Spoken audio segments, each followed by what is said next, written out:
শোনা যায় যে কিছু মানুষকে তাদের ভূতে পেয়েছে, তো এটা কি সত্যি? ভূতে কি পায়? হ্যাঁ হ্যাঁ হ্যাঁ, অবশ্যই অবশ্যই। এই যে বাবা তারকনাথ স্বয়ম্ভু লিঙ্গ, এটা স্বয়ম্ভু লিঙ্গ, তো এটা তো মাটির নিচ থেকে উঠেছে। একদম এখান থেকে একদম এর লিঙ্ক আছে কাশি অবধি। কাশির যে ক্ষেত্রটা আমাদের এই তারকনাথে, বাবা তারকনাথে, ওখানেও বাবা তারকনাথজি মন্দির আছে। এটা আমাদের তারকনাথের। প্রিয় দর্শক বন্ধুরা, হ্যালো ইন্ডিয়া বাংলা চ্যানেলে আপনাদের সবাইকে স্বাগত।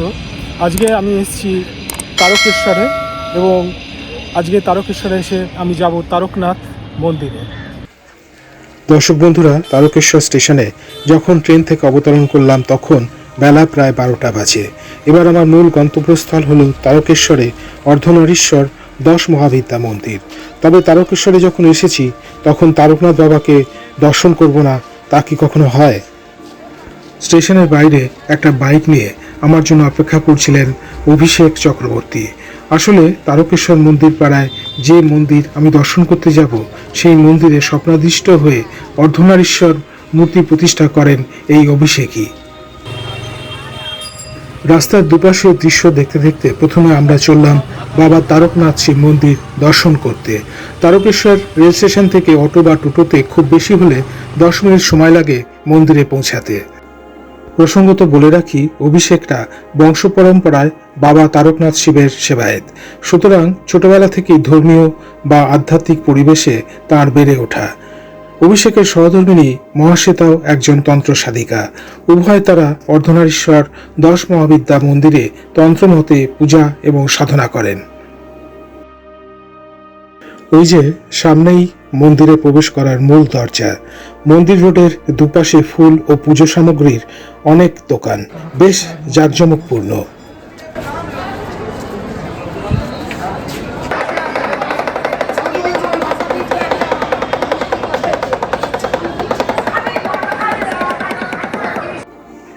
বাবা তারকনাথ মন্দিরে তেমন একটা ভক্তদের ভিড় লক্ষ্য করলাম না। হাতে গোনা 2-4 জন ভক্ত এসেছেন মন্দিরে পূজা দিতে। পরে গেলাম মন্দিরের পেছনে দুধ পুকুরের দিকে। আগামীকাল শিবরাত্রি, তাই দোকানগুলো নবরূপে নবসাজে সেজে উঠেছে। দোকানিরা প্লাস্টিকের ঘড়ায় জল ভরে সাজিয়ে রাখছেন। ভক্তরা এসে বাবার মাথায় জল ঢালবে। দুধ পুকুরে একজন ভক্ত স্নান করছেন দেখতে পেলাম।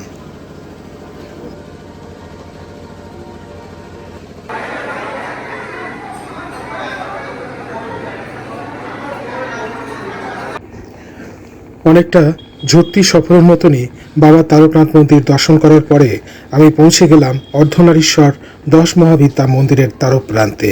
মন্দির পাড়ায় জনবহুল এলাকায় মন্দিরটি অবস্থিত। সারাদিনই থাকে ভক্তদের ভিড়।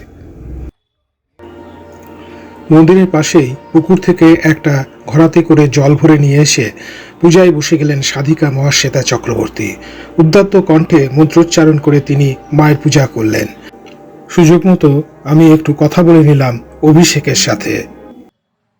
ওম সবারূঢ়াং মহাভীমান ঘোরোদমস্ত্রাং বরপ্রদাং হাস্যযুক্তাং ত্রিনেত্রাং চ কপালবর্তিকাকরাং মুক্তকেশী ললোজ্জিহ্বাং পিবন্তি রুধিরং মুহুঃ চতুর্বাহু সমাযুক্তাং বরাভয়ঙ্করং স্মরে।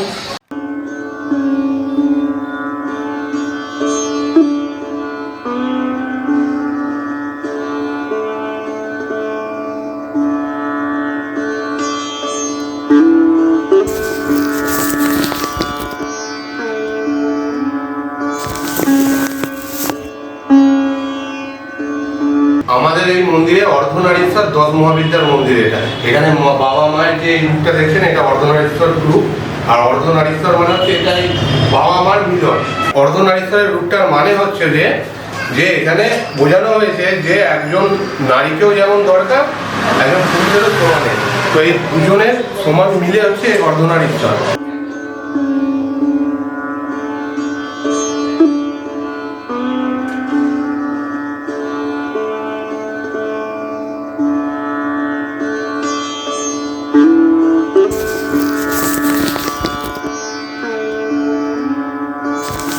আপনার মন্দিরে দেখতে পাচ্ছি একটা জুপো কাষ্ঠ, হাড়ি কাঠ যেটাকে আমরা বলি, তো এখানে কি বলি হয়? হ্যাঁ, এখানে বলি হয়। এখানে মায়ের তো পুজো হয়, 10 মহাবিদ্যা মায়ের পুজো হয়। আর তাছাড়াও ভক্তরা আসে এখানে, ভক্তদের নানা রকমের সমস্যা নিয়ে এখানে যখন কবজ হয় ভক্তদের, তখন সেই যেতে কিছু কিছু কবজের জন্য এখানে বলি প্রয়োজন আছে, তো সেই সময় বলি দেওয়া হয় মায়ের কাছে। এখানে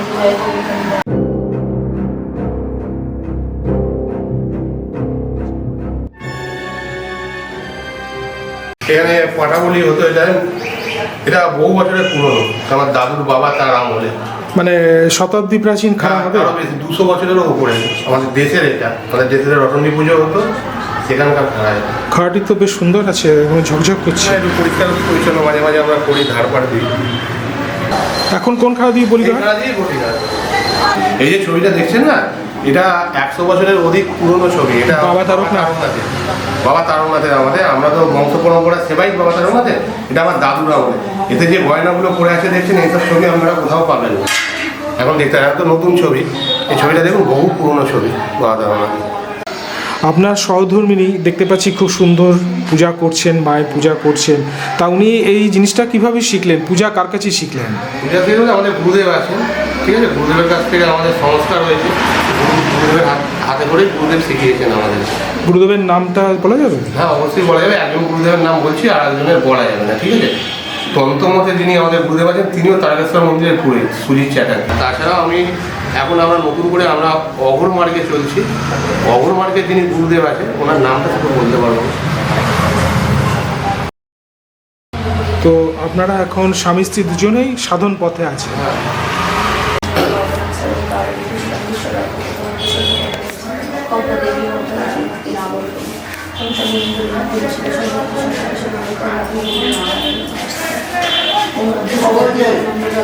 আপনার দাদুর আমল থেকে হচ্ছে আপনারা তারকেশ্বর মন্দিরের সেবায়। তো আপনার দাদুর কি নাম ছিল? পঞ্চানন চক্রবর্তী। আপনারা কিভাবে সেবায় নিযুক্ত হলেন বাবা তারকনাথ মন্দিরে, সেটা একটু যদি বলেন। তখনকার দিনে তারকেশ্বর মন্দিরের যিনি রাজা ছিলেন, সতীশগিরি মহারাজ, তার আমলে আমার দাদুর তখন বয়স 9 বছর পইতে হয়েছে। তারপরে আমার দাদুকে ওই মহারাজ ছাড় দেন তারকেশ্বর মন্দিরে। পরে আমার দাদু তখন মন্দিরের দায়িত্ব পায়। আমার দাদুর পরে আমার জ্যাঠা বর্তমানে এখন বাবা তারকনাথের সেবা করে।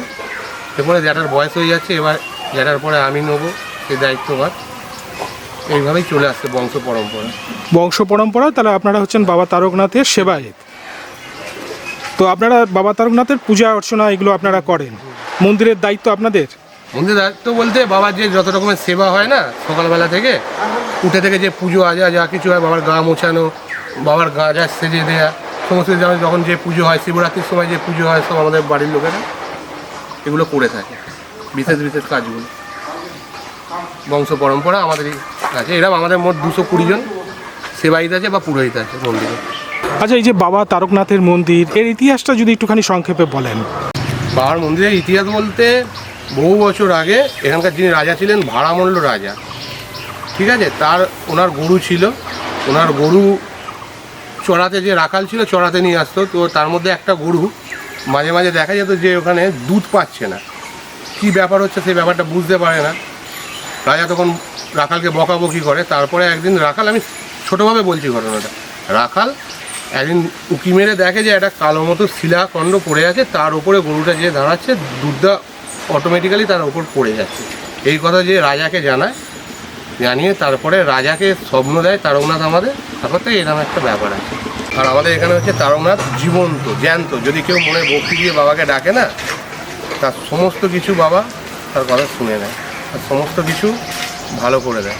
না, আপনি বলছিলেন যে এখানে বাবা তারকনাথ কথা বলে। হ্যাঁ, একদম কথা বলে। সেটা কিভাবে আপনি বুঝলেন? মানে আমাদের অনেক যজমান আছে। আমার দাদুর আমলে এরকম কেস হয়েছে, একজনের ক্যান্সার হয়েছিল, সেই ক্যান্সারের ওষুধ দেয় এখানে বাবা তারা, সেই ওষুধ খেতে ভালো হয়ে গেছে। হাঁপানি, শ্বাসকষ্টের রোগের ওষুধ, এরকম মোটামুটি 20-30 রকমের ওষুধ আমরা দিয়ে থাকি। বাবা তারকনাথের ওষুধ, এগুলো দৈব ওষুধ। আপনার মন্দির কিভাবে প্রতিষ্ঠা হলো? আমাদের মন্দির প্রতিষ্ঠা হয়েছে বলতে, ওই আমার দাদুর আমলে আমার দাদু প্রথম আমার বাড়িতে অন্নপূর্ণা পুজো স্টার্ট করে। আজ থেকে 100 বছরের ওপর হয়ে গেছে ঘটনা। তো এতদিন সেটাই হয়ে চলে আসছিলো, আমরাও করতাম, অন্নপূর্ণা পুজো করতাম। আর বছর ঠাকুর, অন্নপূর্ণা ঠাকুর যে আমাদের তৈরি করেন, ওনার কাছে ঠাকুর করতে দিয়ে চলে এসেছি। তার 1 সপ্তাহ মতো বাদে হঠাৎ আমি দুপুরবেলা ঘুমোচ্ছি, আমি হঠাৎ স্বপ্ন দেখি যে একটা বাচ্চা ছেলে, একটা বাচ্চা মেয়ে, দুজন ছুটে ছুটে আসছে আমার স্বপ্নেতে। এসে দুটো এক জায়গায় এসে দেখলাম মিলিয়ে গেল, একটা বিরাট জ্যোতির মতো সৃষ্টি হলো। আমি সেটা বুঝে উঠতে পারলাম না কী ব্যাপার। আমি বাড়ির লোককে বললাম, তারাও কিছু বললো। তারপরে রাত্রিবেলা আবার সেম দিনকে রাত্রিবেলা আমার সেম জিনিস আমি দেখতে পাই। তারপরে দেখলাম মিলিত হয়ে ওই রূপটাকে আমি দেখতে পাই। আমাকে বললো তখন যে আমি তারকেশ্বর যে মন্দিরের যে আছে না, তারকেশ্বর মন্দিরের কথা বলছি, ওখানে বললো আমি এই রূপে বিরাজমান, কিন্তু আমার এই পাথর এখানে এরাম আছে কি তুই আমাকে এই রূপে পুজো কর। বলে 8 বছর থেকে তখন ওই অন্নপূর্ণা চেঞ্জ হয়ে অর্ধনারীশ্বর রূপে পুজো করা আরম্ভ হলো।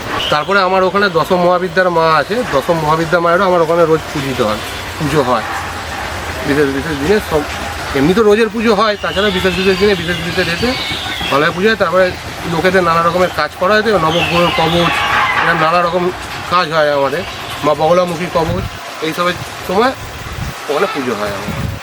অঘোর সাধনায় এসেছি বলতে আমাদের যে তারকনাথ তিনি হচ্ছেন অঘোর, আমরা অঘোর পন্থা, অঘোরই নয় বাবার এতে আমরা চলি, অঘোর পন্থা বলে। আচ্ছা, মানে শৈব যেটা মানে শিবের মানে শিবের উপাসক। হ্যাঁ। আচ্ছা, পরিবারগতভাবে আপনারা তো তারকনাথ মন্দিরের সঙ্গে যুক্ত, সুতরাং শৈশব অবস্থা থেকেই আপনাদের মনে একটা আধ্যাত্মিক চেতনা বোধ আপনার ছিল বলতে গেলে। আপনার হাতে দেখতেও পাচ্ছি যে একটি শিবলিঙ্গ রয়েছে। তো আপনারা যে তন্ত্র মার্গে বা তন্ত্র সাধনা আপনারা করছেন, তো এই সম্পর্কে একটু ধারণা দিন যে এখন তো আপনারা অঘোর সাধনাও করছেন, তো এই সাধনার ব্যাপারে একটুখানি যদি ধারণা দেন। সাধনা বলতে মুক্তি। মুক্তি? হ্যাঁ, মুক্তি চাই, সে তো অনেক কঠিন ব্যাপার। চেষ্টা করছি। 84 লক্ষ জনি পেরিয়ে তবে মানুষ সেই মুক্তি লাভ করে। চেষ্টা চালাতে পারি, চেষ্টা তো চালাতে পারি না। হঠাৎ করে মুক্তির অভিপ্রায় কেন? এই জীবনে যা কিছু পাওয়া ছিল সব পেয়ে গেছি, বাবা মার চরণে, মানে সব পাওয়া হয়ে গেছে। গৃহী সাধক যেটাকে আমরা বলি, তো আপনারা সাধনাটা কিভাবে করছেন? আমরা তন্ত্রমতে এখানে পুজো করি, আমাদের মন্দিরে তন্ত্রমতে পুজো হয়। আর দশমহাবিদ্যা মায়ের পুজো হয়, তার সঙ্গে অর্ধনারীশ্বর, মেন আমাদের ইষ্ট অর্ধনারীশ্বর পুজো হয় আমাদের। আর তন্ত্রমতে পুজোটা হয়ে থাকে আমাদের মন্দিরে। আপনাদের মন্দির থেকে আপনারা বহু ভক্তের তাদের যে সমস্যার সমাধান আপনারা করেন, তো এই ব্যাপারটা একটুখানি বলুন যে কিভাবে সমাধান করেন, কি আপনারা কবচ বা এরকম কিছু দেন? এটা সম্পর্কে একটুখানি বলুন। হ্যাঁ, প্রথমেই বলি আমাদের এখানে মা বাবার যদি এই যে ছবি দেখেও কেউ যদি কোনো মানত করে থাকেন, কারোর কোনো মনস্কামনা থাকেন, তো মা বাবা সেটা পূরণ করে থাকেন। এখানেই যে একবারে আসতেই হবে এক্ষুনি এই মুহূর্তে তাও না, তবে হ্যাঁ মনস্কামনা পূরণ হলে এখানে এসে বাবা মাকে আপনারা দর্শন করে যেতে পারেন। আচ্ছা, আজকাল তো শুনেছি যে অনেক তান্ত্রিক তারা অনলাইনেও কাজ করে, তো আপনারা কি অনলাইনেও কাজ করেন? অনলাইনে কাজ হয়, তবে এখানে হোম যজ্ঞ পুজো মায়েদের করে সেটা করা হয়। আবার কেউ যদি আসতেও চায় সামনাসামনিও করা হয়, কেউ যদি বলেন যে লাইভও করা হয়, আমাদের যজ্ঞ হচ্ছে সেটা লাইভও দেখানো হয়ে থাকে, কবচ দেওয়া হয়। এই তো এখন শিবরাত্রিতেই প্রায় 300টার মতন কবচ কালি করা হচ্ছে, যাবে সব অনেক দূর যাবে, বম্বেও যাচ্ছে। আচ্ছা, 300টা কবচ আপনারা করছেন শিবরাত্রিতে? শুধুমাত্র শিবরাত্রির জন্য। কি নাম এই কবচটার? শিবশক্তি কবচ আছে, মহারুদ্র কবচ আছে, মহামৃত্যুঞ্জয় কবচ আছে। আচ্ছা, এই সব কবচগুলো আপনারা দেন? এগুলো কাল সব হচ্ছে শিবরাত্রিতে। শোনা যায় যে কিছু মানুষকে তাদের ভূতে পেয়েছে, তো এটা কি সত্যি? ভূতে কি পায়? হ্যাঁ হ্যাঁ হ্যাঁ, অবশ্যই। হ্যাঁ, আমাদের এখানে এই যেমন ধরুন ভূতে ধরা, জিনে ধরা, প্রেতে ধরা, এই সমস্ত কাজ আমাদের এখানে করা হয় একদম বাবা মায়ের কৃপায়, গ্যারেন্টি সহকারে এইসব একদম সম্পূর্ণ নিরামূল করা হয়। তন্ত্রের মধ্যে এই যে ষটকর্ম আছে, নানান রকম বশীকরণ, মারণ, উচাটন, এই যে ব্যাপারগুলো আছে, এইগুলো সম্পর্কে একটুখানি বলুন। হ্যাঁ, দেখুন, মারণ, উচ্চাটন এগুলো সবই মানে এগুলো খারাপ, মানুষের খারাপ করার জন্য এইগুলো করা হয়, কিন্তু আমরা এখানে এইসব কাজগুলো করি না। আমাদের এখানে বশীকরণ, স্তম্ভন, শত্রু দমন, কারোর হয়তো পারিবারিকভাবে জমি জায়গা নিয়ে বিবাদ, কি স্বামী স্ত্রীর মধ্যে পরক্রিয়া আসক্ত, হ্যাঁ এই সমস্ত কাজ, বা কাউকে হয়তো ভূতে ধরেছে, জিনে ধরেছে, এই সমস্ত কিছু আমাদের এখানে এইসব কাজগুলো করা হয়। দশমহাবিদ্যা মায়ের পুজো ও প্রয়োগ করে এইসব কাজ করা হয়, আর একদম গ্যারেন্টি সহকারে এগুলো সব নির্মূল হয়ে যায়।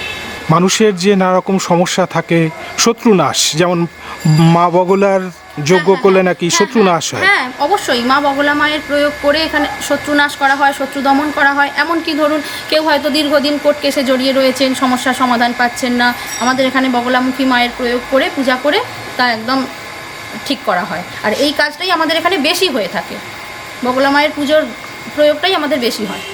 জ্যোতিষশাস্ত্র দেখে হয়তো কেউ বলেছে কারোর যে হস্তরেখা বিচার করে বা পুষ্টি গণনা করে, হ্যাঁ, যে কারোর হয়তো অমুক মাসে অমুক সময়ে কোনো বড় ফাঁড়া আছে বা মৃত্যুযোগ আছে, তো তখন হয়তো দেখা যাবে পাথর পড়েও কোনো কাজ হবে না। তো সেই সব কাজ আমরা আমাদের এখানে মায়ের পুজো করে থাকি, আর এইসব ক্রিটিক্যাল কাজগুলো আমরা করে থাকি। আপনি তো যেরকম দেখলাম খুব সুন্দর পূজা করছিলেন মন্ত্র উচ্চারণ করে। আধ্যাত্মিক জগতে আপনি কিভাবে এলেন?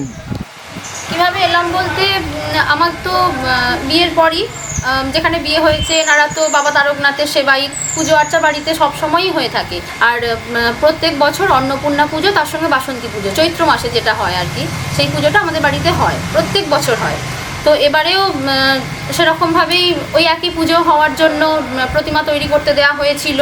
তো আমার স্বামী স্বপ্ন দেখেন যেরকম অর্ধনারীশ্বর রূপে বাবা মাকে পুজো করার জন্য, তো তারপর থেকে এই রূপটাই আসছে। আর তার আগে তো বহু বছর থেকে দাদা শ্বশুরের আমল থেকে আর কি অন্নপূর্ণা পুজো, বাসন্তী পুজো হয়ে থাকতো। আর এই 2 বছর হলো এই অর্ধনারীশ্বর এসেছে। দর্শক বন্ধুরা, আপনারাও আসতে পারেন তারকেশ্বরে, দর্শন করতে পারেন অর্ধনারীশ্বর 10 মহাবিদ্যা মন্দির।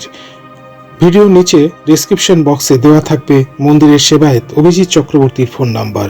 প্রয়োজনে তার সাথে আপনারা যোগাযোগ করে নিতে পারবেন।